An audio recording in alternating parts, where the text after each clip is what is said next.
this is the most important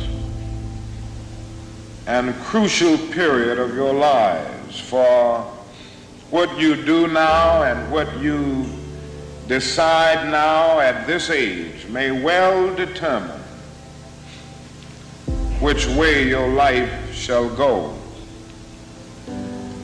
And whenever a building is constructed, you usually have an architect who draws a blueprint.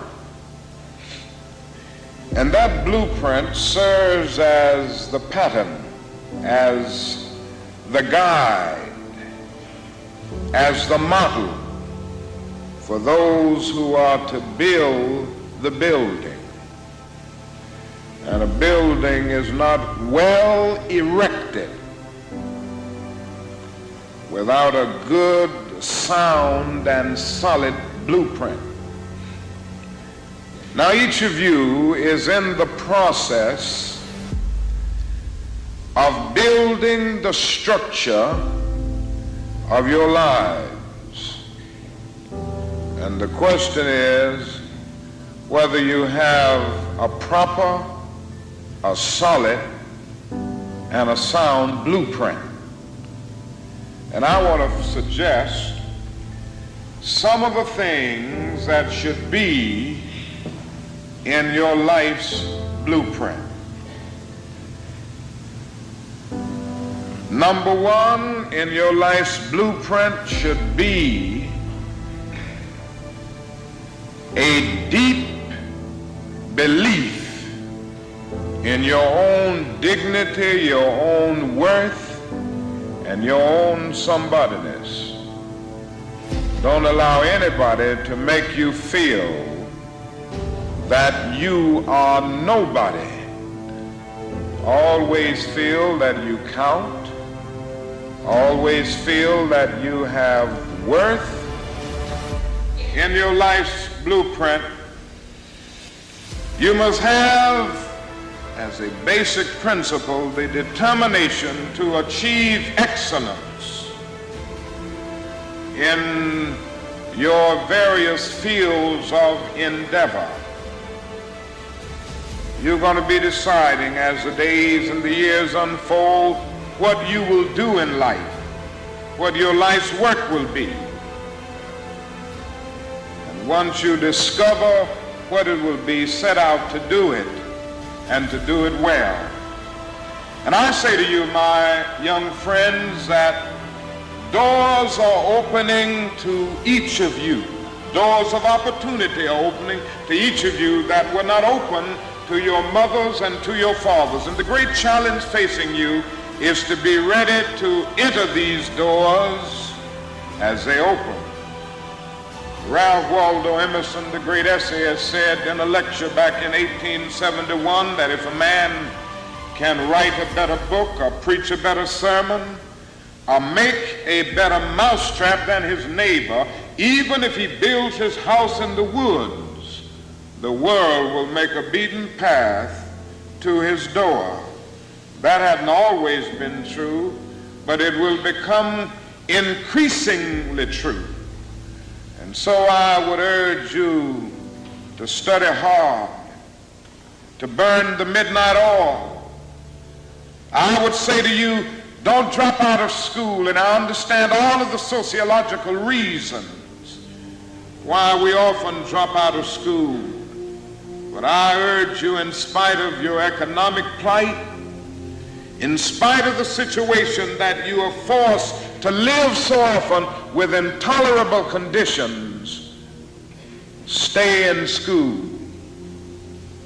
And when you discover what you're going to be in life, set out to do it as if God Almighty called you at this particular moment in history to do it. And just don't set out to do a good Negro job, but do a good job that anybody could do. Don't set out to be just a good Negro doctor, a good Negro lawyer, a good Negro school teacher, a good Negro preacher, a good Negro barber, a beautician, a good Negro skilled laborer.